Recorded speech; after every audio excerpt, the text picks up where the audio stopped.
uh, minimeditate sa ating mga buhay. So, tunay po ng salita ng Diyos ay buhay. Ang salita ng Diyos ay sustansya ng ating kaluluwa. So, kapag hindi po tayo guided ng Word of God sa bawat umaga, sa bawat maghapon, ay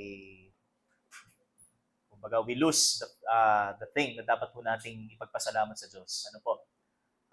Kumbaga, nakikita ho natin yung kahalagahan ng salita ng Panginoon upang maging handa tayo sa lahat ng mga pangyayari at patuloy nating ipagpasalamat sa Panginoon ang lahat ng ito. So, because narinig po natin kanina sa ating kapatid na nagpatotoo, all things work together for our good according to His purpose to those for those who love God, sa lahat ng mga umiibig sa Kanya. Kaya, salamat po sa ating Panginoon. So now, dadako po tayo sa ating pong exhortation, mga kapatid. Magpapasalamat sana ako sa Panginoon, but siguro mamaya na lang dun sa ating closing. So, hindi pa naman huli ang lahat. Pero gusto ko pong i-ano muna itong ating exhortation. I-share po ang salita po ng Panginoon para po sa ating lahat. At dadako po tayo sa ating passage. So, samahan niyo po ako sa 2 Timothy chapter 3, verses 16 and 17. O ikalawang Timoteo, Kabanata 3, talata 16 hanggang 17. So, basahin ko po at tingnan po natin sa salin ng ating mga Biblia at pagkatapos po ay dadako po tayo sa isang panalangin. 2 Timothy chapter 3, verses 16 to 17. All Scripture is breathed out by God and profitable for teaching, for reproof, for correction, and for training in righteousness, that the man of God may be complete, equipped for every good work. Salamat po at purihin po ang Panginoon. Tayo pong lahat ay manalangin. Aming Diyos, salamat po muli sa gabing ito sa pagkakataon na inyo pong pinagkaloob para po sa amin upang makapakinig ng inyo pong salita. Salamat, Ama, sa mga nagdaang araw na kung saan ay ang iyo pong salita ang siyang aming ilaw sa aming nilalakaran at patuloy po na nagtuturo sa amin sa mga kaugalian at kaisipan na dapat naming ilagay sa aming mga buhay, Panginoon, sapagkat Ikaw, O Diyos, ang pinagmumulan ng lahat ng ito. Ikaw po ang source ng katotohanan. Ikaw po ang Diyos na nag-empower sa bawat isa po sa amin upang may apply po namin sa aming mga buhay ang iyo pong salita. At muli, Ama, gabayan niyo po ang inyo pong tagapagsalita at ang bawat isa na makakapakinig ng inyo pong salita. At ikaw po lamang ang may taas namin sa gagawin po naming pakikinig at paglalapat sa aming pong mga buhay ng mga katotohanang iahatid po ninyo sa amin. At muli, Ama, ang inyo pong lingkod, hiningi po ko ng tawad sa akin pong mga pagkakasala. At gamitin niyo po lamang akong tagapagsalita ng inyo pong mensahe. Purihin ka sa pangalan ng iyong anak na si Jesus. Amen at amen. Okay, so again, this is about the Word of God. And the Word of God is one of the means of grace, for our spiritual growth, para tayo ho ay magkaroon ng masustansyang pangangatawan ng ating kaluluwa. Hindi lang po tayo nabubuhay physically. Makatandaan po natin, sabi nga, tayo ho ay binuhay muli ng Panginoon spiritually. At bilang tayo mga buhay spiritually, so kailangan po natin ng nourishment. Kagaya po ng ating katawang physical, so we have food, di ba? So meron po tayong pagkain para tayo po ay maging malakas at malusog.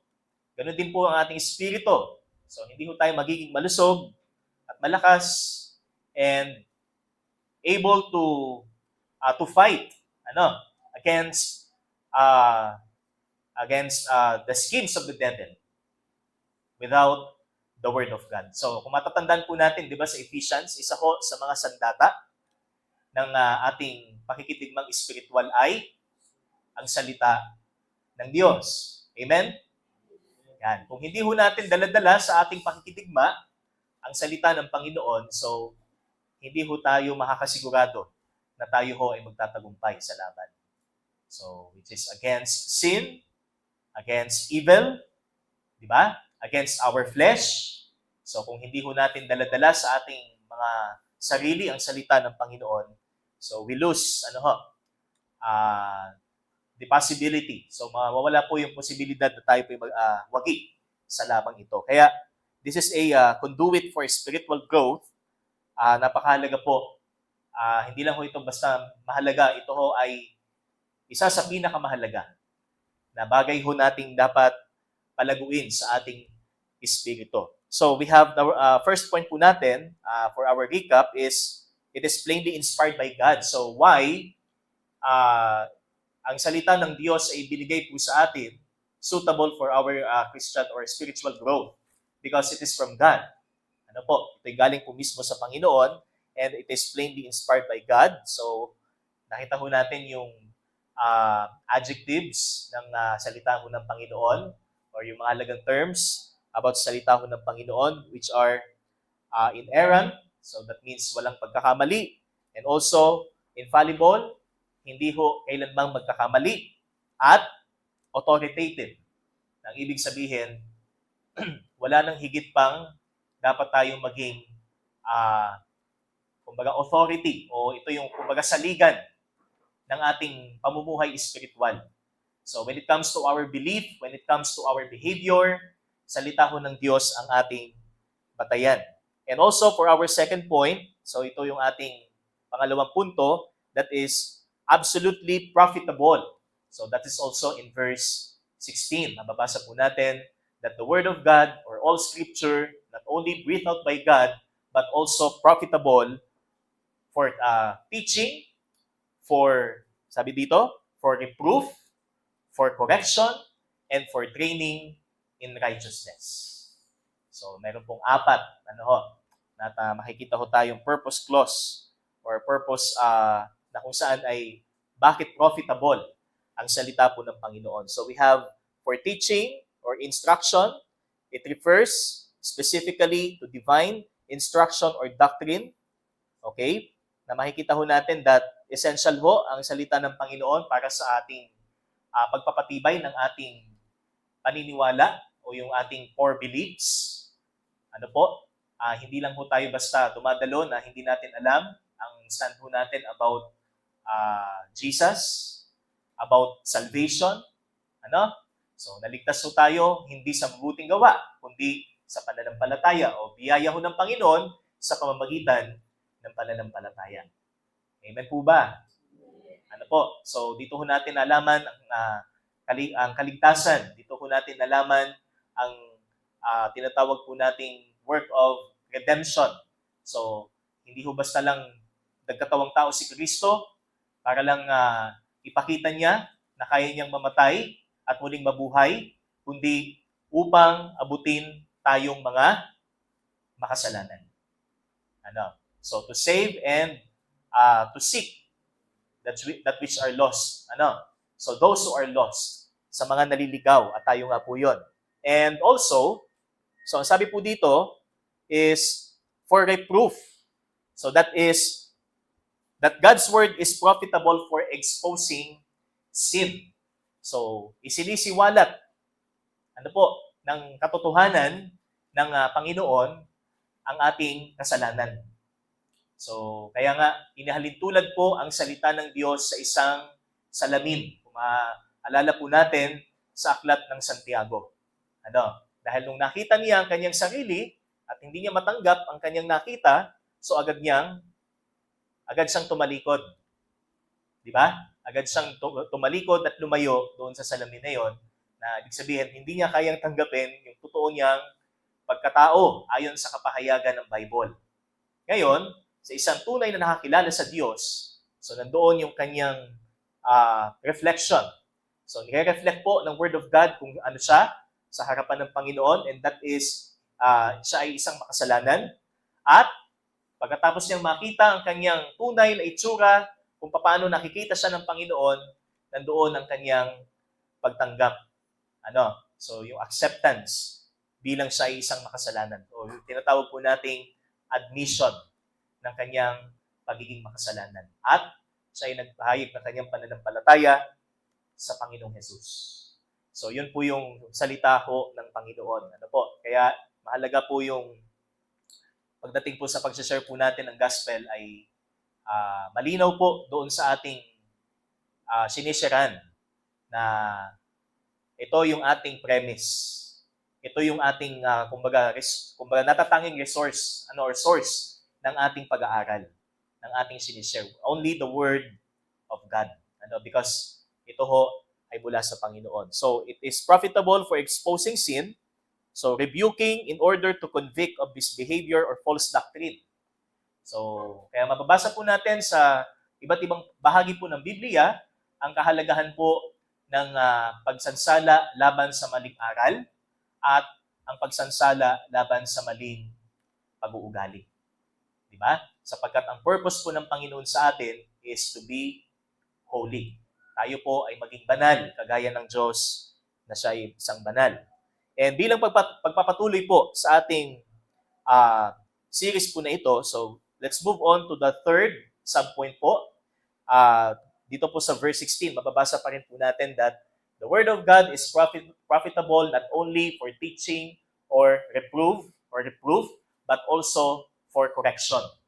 So, pagtatama o pagtutuwid.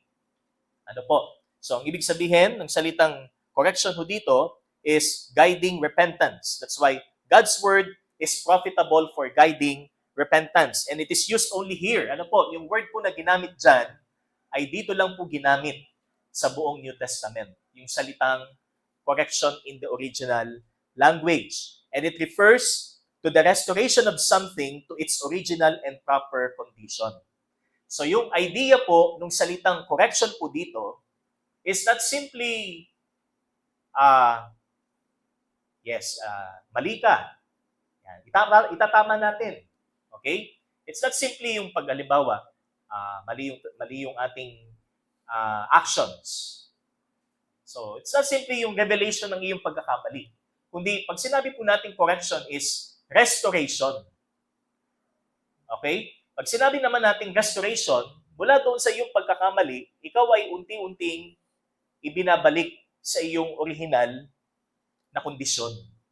So, that is the word correction. So, it refers to the restoration of something to its original and proper condition, and also realignment of one's life and character to the one as what God designed sa ating mga buhay. Hindi ba?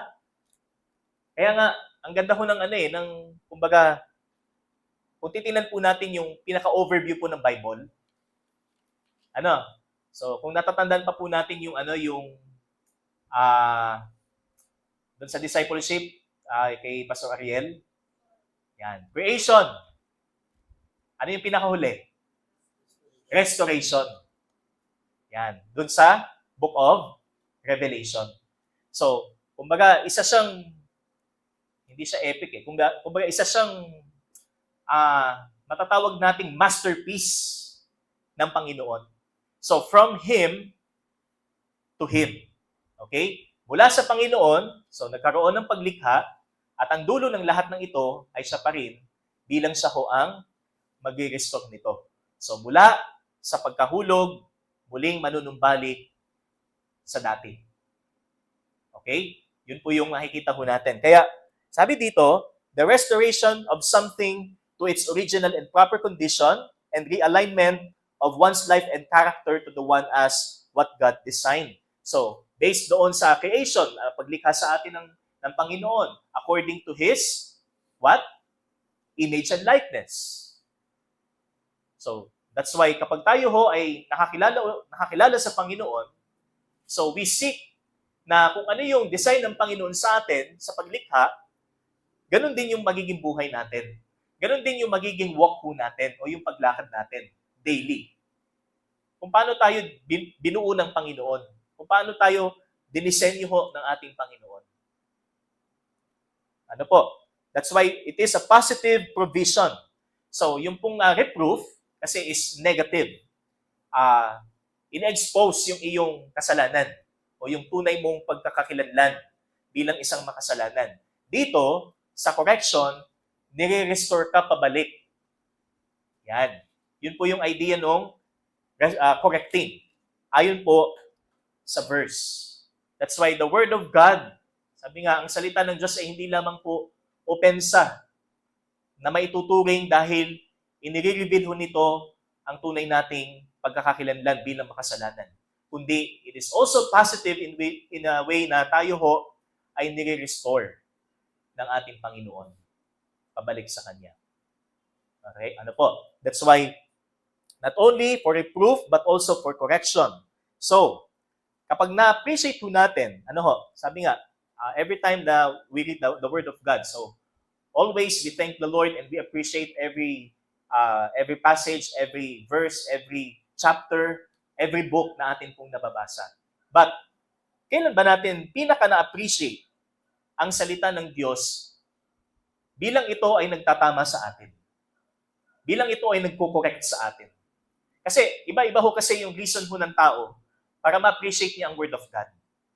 Kaya, ang danger ho kasi, pag binasa ho natin ng Bible, sarap sa pakiramdam ng aklat na ito. Yan. Para bang yung ang natatouch lang ho is yung ating affection o yung ating emotion.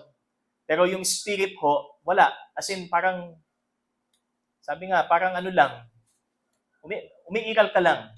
Pero, ito ho yung sinasabi ko dito that when do we appreciate the Scripture most as being corrective? So, kailan ba natin pinaka na-appreciate ang salita ng Panginoon? Dahil ito ay nagtatama sa atin. Dahil itinutuwid tayo ng katotohanan ng Panginoon. Kailan? Diba? So, yun yung isang hamon po sa atin na every time na basahin po natin ang Word of God at talagang lagi po tayong durog, sa sinasabi ho ng Biblia, lagi ho tayong inaatake ng salita ho ng Panginoon, ano ang ating reaction? Ano ang ating response? Are we thankful? Tayo ba ay nagpapasalamat sa Diyos? Tayo ba ay nagagalak sa Panginoon sa Kanyang pagtatama ng ating mga maling isip, ng ating mga maling ugali, maling makikitungo sa tao? Diba? So, kailan? If the Christian parents or church leaders speak to us about the wrong beliefs and behaviors that we stand on, so paano tayo nag-react? How do we react and respond? Kapag magulang na natin, nakapwa natin mananampalataya ang nagtutuwid sa atin o nagtatama sa atin patungkol sa salita ng Panginoon. So, paano tayo nag-respond? Hindi kaya church leader, pastor, pag tayo ho ay pinapaalalahanan, paano ho tayo nag-respond? Okay? That's why it's very important to learn and to testify that the Scripture is correcting us. Ano po? Itinatama tayo ng salita ng Panginoon madalas sa atin pong mga buhay. So, are we thankful or we harden ourselves to accept that we are wrong? Baka nagmamatigas pa rin tayo sa salita ng Panginoon.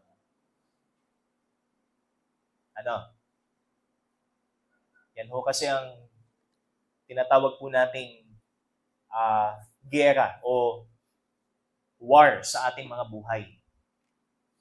Between self and the Scripture. Okay?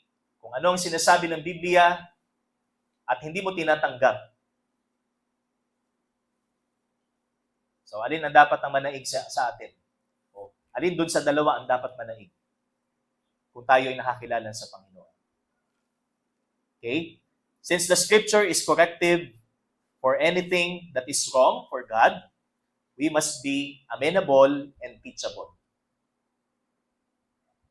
Dapat nandoon yung ating kababaan.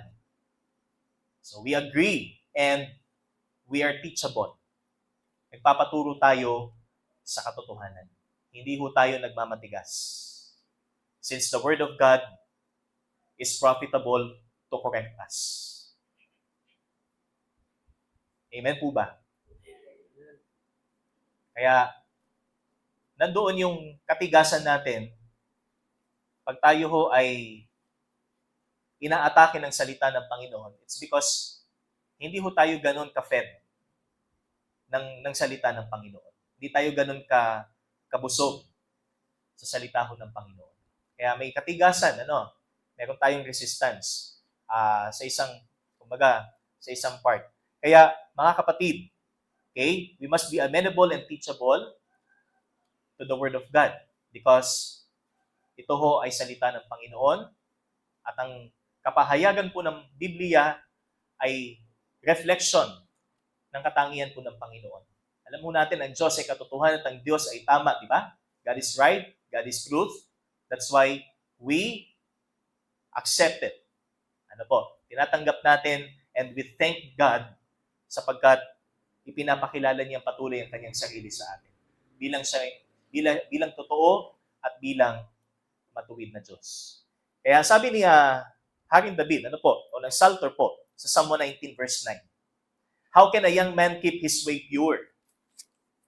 By keeping it according to thy word.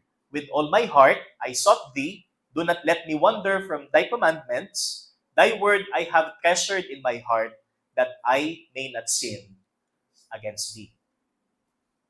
So isa itong commitment sa Diyos noong psalmist na upang hindi ako magkasala laban sa iyo, Panginoon, iingatan ko ang iyong salita.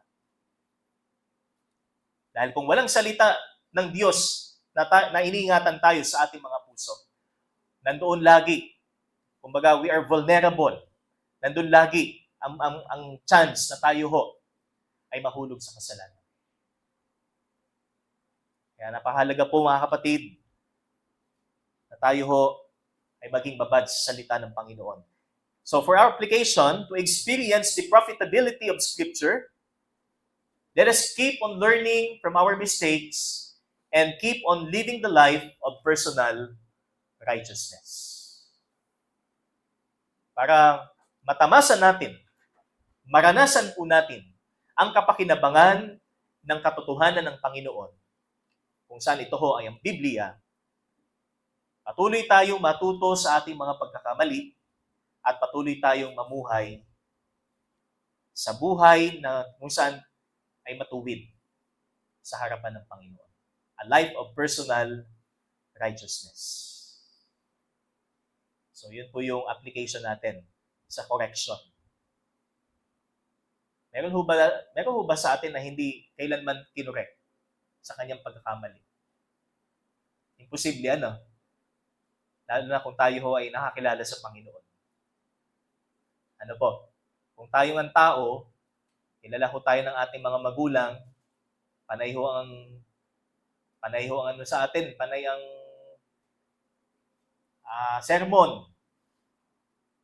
Sabi nga ni Pastor Jack, walang outline, pero nakakagawa ng sermon. Di ba?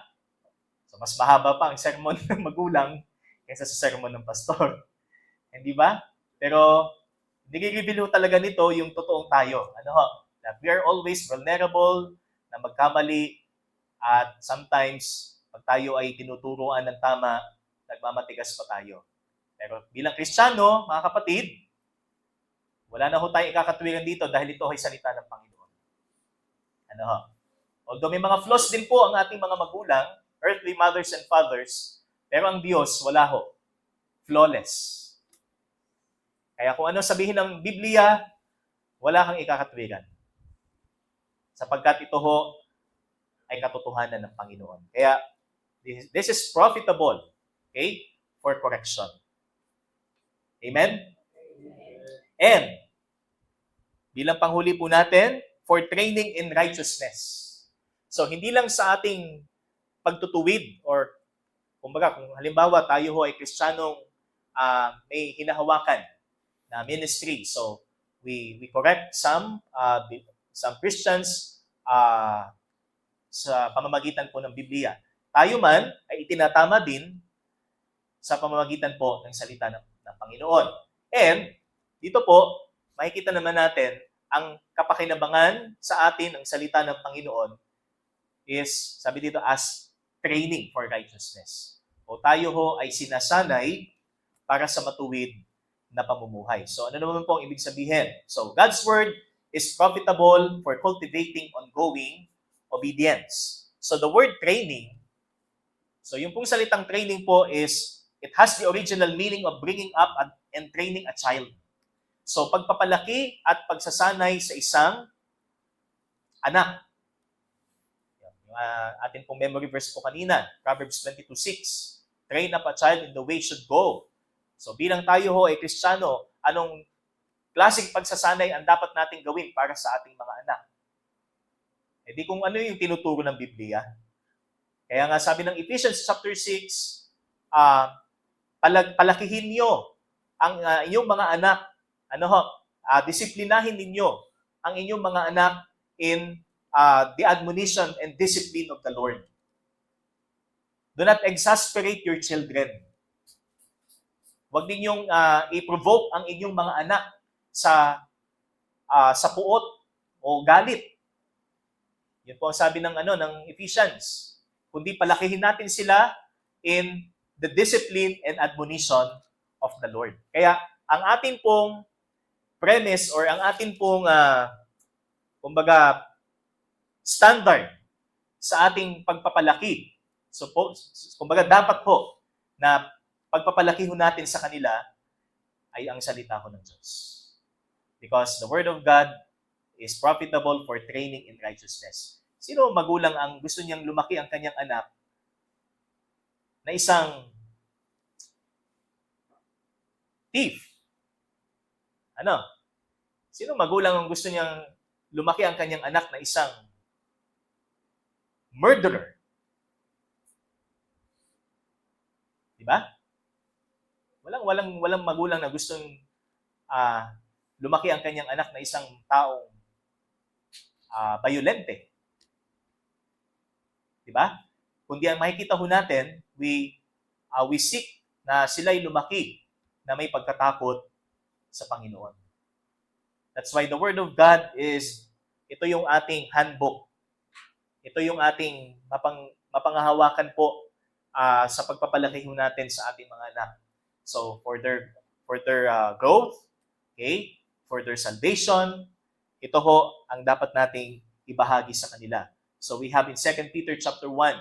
So let us crave or long for the pure milk of the Word, that by it you may grow in respect to salvation. So, nais mong lumago ka? Let us long for the pure milk of God's Word. So, way din natin dito para makita ito ng ating mga anak. Kung paano ho tayo nagka-crave para sa salita ng Panginoon. Kaya minsan, bakit ang mga bata, so hindi sila ganoon ka eager na kilalanin ang Panginoon sa kanilang mga buhay? Because somehow, nakikita nila sa atin. So, kung meron tayong kakulangan sa ating oras sa Panginoon, meron tayong kakulangan sa pagbabasa ng salita ng Panginoon, so, kumbaga nakikita nila sa atin at na-adapt nila ang ganitong practice na hindi maputi. That's why, ang pagsasanay hindi lang basta sinasabi mo sa anak mo, anak, ganito, ganyan, ha? Yan. Kundi, you show it. Ipinapakita mo yan sa iyong buhay. Kung paano ka nag-react pag mayroong krisis sa buhay. Okay? Paano ka mag-react kapag sobrang banas? Paano ka mag-react pag walang bigas? Paano ka mag-react pag walang laman ang wallet? Di ba? Kasama yan sa training for righteousness ng ating mga tinuturuan. Amen po ba? Kaya mga kapatid, mahalaga pong Word of God. Hindi lang ito ibinibigay sa atin na kayo, sanayin ninyo ang inyong mga anak. Tayo naman, hindi naman tayo trained. Hindi naman tayo well-trained sa ating spiritual na buhay. Di ba? Paano tayo maging effective trainer?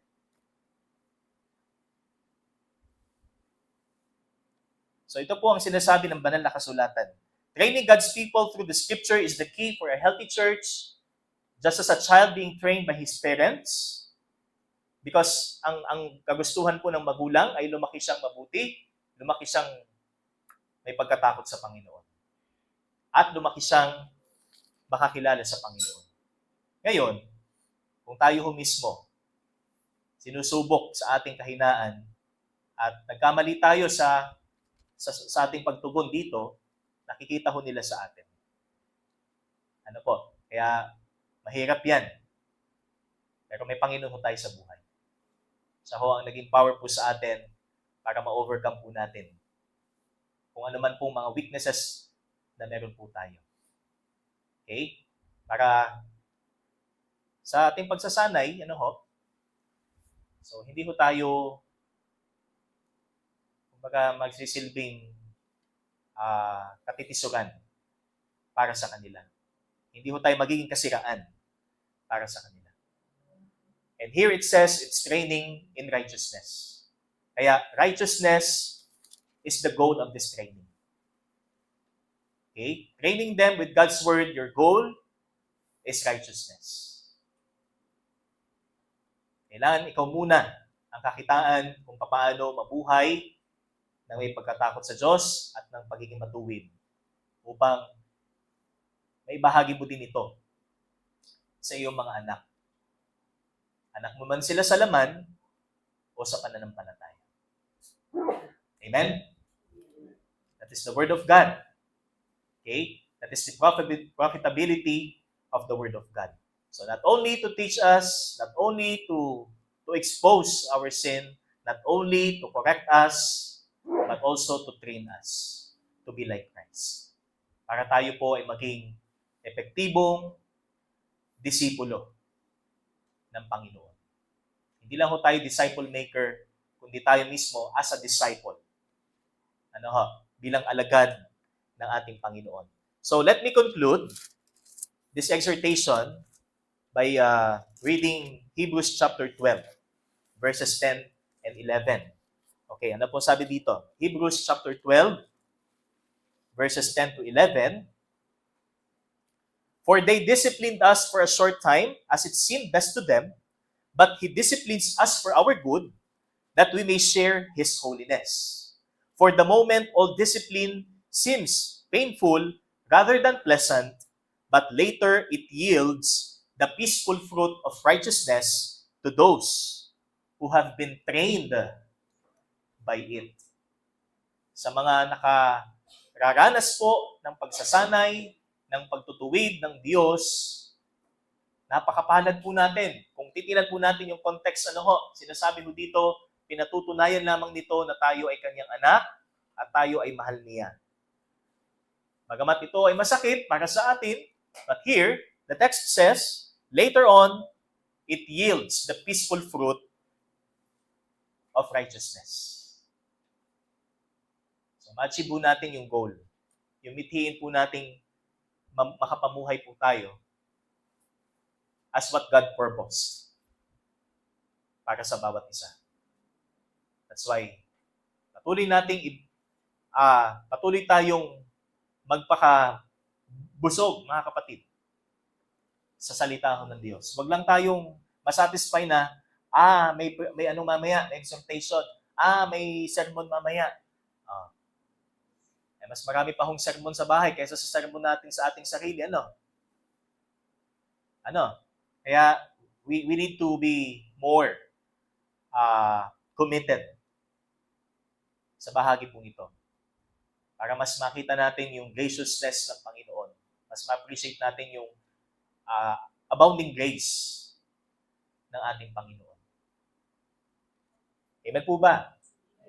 Okay? The Word of God is profitable. Okay? Pero kung hindi ho tayo nag-i-initiate sa bahagi ho natin, so hindi ho natin makikitang lubos kung gaano ho ka-profitable ang salita ho ng Panginoon. Kaya we need to be more, kumbaga, mas ibigay natin ang ating mga sarili para po dito. So, this is the third part, and kalooban po ng Panginoon, ang ating last point So next Wednesday po ito is that God's Word is divinely purposed for our spiritual wellness. So kasi yan po ay tatlong P. First, that the Word of God is plainly inspired. Number 2, it is absolutely profitable. And number 3, it is divinely purposed for our wellness. So, yan po ay sa susunod nating exhortation. Tayo pong lahat ay manalangin. Salamat po, Panginoon, sa iyo pong salita.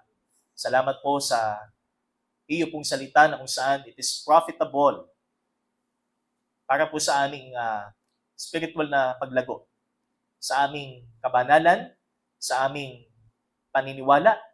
Tunay po, ang iyong salita ay buhay at ang iyong salita ang siyang natatanging resources po namin para po sa aming nourishment sa aming espiritu. Tulungan niyo po kami, Panginoon, na sa mensaheng ito, exhortation po na ito, mas maging nagkaroon po kami ng longing upang pag-aralan ang iyong pong salita, pagbulay-bulayan ang inyong pong salita. Kagaya ng isang usa, sinabi po ng aklat ng mga awit, as the deer pants for the water brook, so my soul longs for you. So our souls long for your word as well, Panginoon. Tulungan niyo po kami sa bahagi po ito. At ang lahat ng papurit, pasasalamat ay para lamang sa iyo, Panginoon. Ito po ang aming dalangin sa pangalan ng iyong anak na si Jesus. Amen at amen. Purihin po ang Panginoon.